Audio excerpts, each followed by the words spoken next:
আর বিশ্বনবী আফসোস করে বলেন আমার উম্মত হবে ৭৩ দল, ইহুদি ৭১ দল, নাসারা ৭২ দল, আর আমার উম্মত।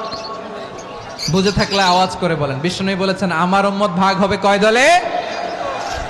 কুল্লুহা ফিন্নার, সব জাহান্নামে যাবে, ইল্লা ওয়াহিদা, একটা দল ছাড়া। সাহাবারা বললেন মান হিয়া ইয়া রাসূলুল্লাহ, সে নাজাত প্রাপ্ত জান্নাতি দল কোনটা? আপনি কি আমাদের বলবেন না? আপনি মেহেরবানি করে একটু বলে দেন তারা কারা। বিশ্বনবী বললেন মা আনা আলাইহি ওয়া আসহাবি, আমি এবং আমার সাহাবারা যেই মতের উপর, যেই পথের উপর আছে, এই মত এবং পথের উপর যারা থাকবে তারাই জান্নাতের দল হয়ে যাবে। যারা আমার মত, আমার সাহাবীর মত এবং পথকে অনুসরণ করবে তারাই জান্নাতে যাবে। তাহলে প্রিয় ভাইয়েরা, আমরা কি আর ইখতিলাফ করব, কাদা ছোড়াছুরি করব?